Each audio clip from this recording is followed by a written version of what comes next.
The next thing we see with David turning his heart away, and if you would turn to 2 Samuel chapter 6, 2 Samuel chapter 6. We'll start in verse 1. Now David again gathered all the chosen men of Israel, 30,000. And David arose and went with all the people who were with him to Baal Judah, to bring up from there the ark of God, which is called by the name, the very name of the Lord of hosts, who is enthroned above the cherubim. They placed the ark of God on a new cart, that they might bring it from the house of Abinadab, which was on the hill. And Uzzah and Ahio, the sons of Abinadab, were leading the new cart. So they brought it with the ark of God from the house of Abinadab, which was on the hill, and Ahio was walking ahead of the ark. Meanwhile, David and all the house of Israel were celebrating before the Lord with all kinds of instruments made of fir wood and with lyres, harps, tambourines, castanets, and cymbals. But when they came to the threshing floor of Nacon, Uzzah reached out toward the ark of God and took hold of it, for the oxen nearly upset it. And the anger of the Lord burned against Uzzah, and God struck him down there for his irreverence, and he died by the ark of God. David became angry because of the Lord's outburst against Uzzah, and that place is called Perez Uzzah to this day. So David was afraid of the Lord that day, and he said, "How can the ark of the Lord come to me?" And David was unwilling to move the ark of the Lord into the city of David with him, but David took it aside to the house of Obed-Edom the Gittite. Thus the ark of the Lord remained in the house of Obed the Gittite, Obed-Edom the Gittite, 3 months. The Lord blessed Obed-Edom and all his household. What was the issue? The issue is that David was using the wrong people and the wrong procedures. We see that that later on, when David does move it right, what happens? But I want to say, how did he move it wrong? The Bible is very clear. It was not to be moved on a cart. It was to be moved by 4 men holding the poles that went through the rings on the ark. And that way they would walk, and when it went over rough ground, it wouldn't fall, and it would be treated reverently and taken on the shoulders of men appointed to do this. And so they were using the wrong procedures, and what we see there is what? David doing his own will. David has turned away from the law of God. If he had been in the law, he would have known this specifically is the way that the ark is to be moved. But his heart had been turned away. He had multiplied wives. He had become prideful, and we see him going against the law of God. Now, in 2 Samuel 6:12, which is right after this incident, he sees that the house of Obed-Edom is blessed on account of the ark of God. So David wants to get in on that. And we see in chapter 6 of 2 Samuel, verse 12, "Now it was told King David, saying, The Lord has blessed the house of Obed-Edom and all that belongs to him on account of the ark of God. David went and brought up the ark of God from the house of Obed-Edom into the city of David with gladness. And so it was that when the bearers of the ark of the Lord had gone 6 paces, he sacrificed an ox and a fatling. And David was dancing before the Lord with all his might, and David was wearing a linen ephod. So David and all the house of Israel were bringing up the ark of the Lord with shouting and the sound of the trumpet. Then it happened, as the ark of the Lord came into the city of David, that Michal, the daughter of Saul, looked out of the window and saw King David leaping and dancing before the Lord, and she despised him in her heart. So they brought in the ark of the Lord and set it in its place inside the tent which David had pitched for it. And David offered burnt sacrifices and peace offerings before the Lord. When David had finished offering the burnt offerings and the peace offerings, he blessed the people in the name of the Lord of hosts. Now, what do we see here? He was wearing an ephod. Now, an ephod was reserved for the priest, and he was wearing it, but it's nothing more than a cloth over your front and back, and basically there are a number of people that believe basically that David was dancing, for want of better words, pretty much naked. And his wife is looking out here, and surprisingly, she views what he's doing as more pride and hypocrisy. Every 6 steps, he stops and he sacrifices an oxen, a fatling, an ox and a fatling.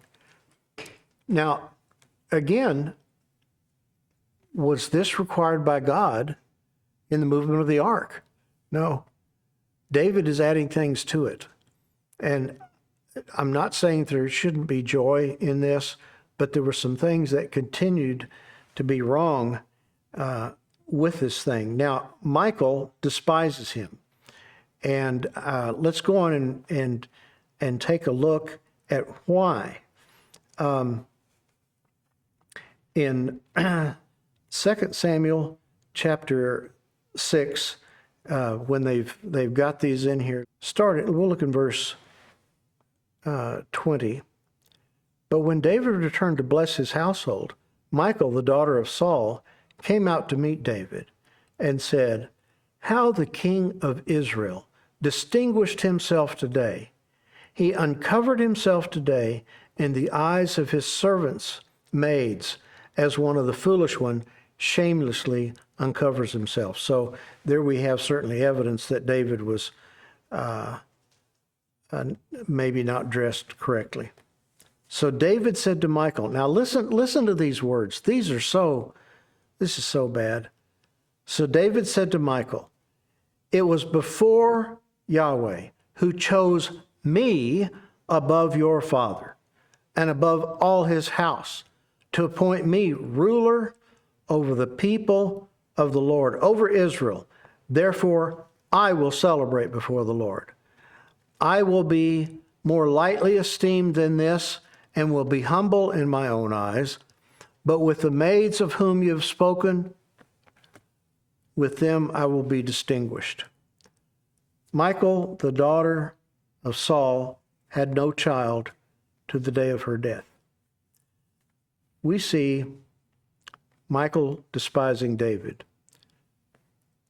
But may I point out, he had despised her by leaving her to the presence of a madman, by not ever coming for her as his wife, by marrying and delighting in other women.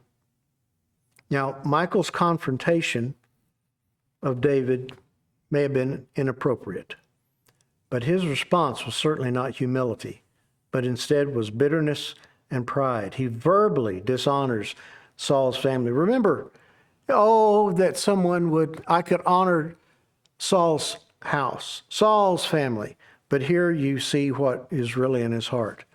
He verbally dishonors Saul's family, and then he says in verse 22, "With the maids of whom you have spoken, with them I will be distinguished." He's looking at his wife again, one that elevated him to be the king's son-in-law, that saved his life, that loved him, and he is saying instead, "You may not like me, but all the other women do. Who cares about you?" And more concerned about whether other women liked him rather than his wife's true approval, and whether he cared for her. He cared more for the praise of other women than for his wife's opinion of him. Now, this is interesting. The Bible doesn't say that she was barren. It doesn't say that. It makes it in a very interesting way. It only says that she had no child till the day of her death. She didn't have a child. Why? It doesn't say she was barren. I think we know why. David was bitter, and David would not go into her as his wife. We now see that it has come full circle, and that David has become embittered toward his wife. Now, if David had married only one wife as commanded, there would not have been a Bathsheba. There would have been adultery and no murder, no Absalom to cause him all of the trouble later, no rape of Tamar. Michal would have had children. Her child would have been king, and no civil war at David's death. All because of the fear of man. Now, we've told you the bad news. We'll get around to talking about more of this. Is one other thing I want to talk about, but I want to see, Miss Davis, do you have things that you want to say in this? Mm-hmm. You sure? I'm sure. Okay. Nothing stood out. Okay. What now? Nothing stood out. Okay. All right. There's one other thing that, and I don't know this, but this is just interesting, and I've tried to look it up and find out. And I'm going to say this, definitely saying I don't know when I say the following. But when we look in 1 Samuel 25:43, we see that David marries a woman named Ahinoam. Now, you may be going, okay, what's the big deal about that? And I want to read to you something from 1 Samuel chapter 20, verse 30. And it's Saul, and he's talking to Jonathan, and he's very angry, and he says that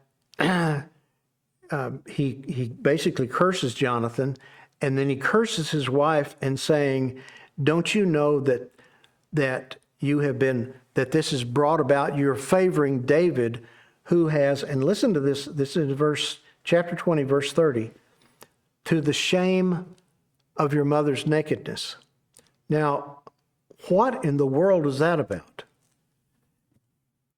In verse 14 of 1 Samuel, or chapter 14, 1 Samuel 14:50, we're given the name of Saul's wife. Saul's wife was Ahinoam. One of David's wives' name was Ahinoam. We don't know if it's the same person, but we have that very odd statement from Saul in his anger, but to the shame of your mother's nakedness is rather odd. And if you look in 2 Samuel 12:8, God is speaking to David and reminding him, don't you know that I gave you your master's house and your master's wives into your care? This again would have, we don't know what if this really did happen. Again, David was quite young at all this, but even more for Saul's anger and bitterness, but the selfishness of David. If that was so, David was married to a woman and her mother at the same time. Again, we don't know, but there's very odd statements in this that are there. Ms. Davis, anything that you want to bring up in this? Okay. Well, we will talk about the answers to the fear of man. and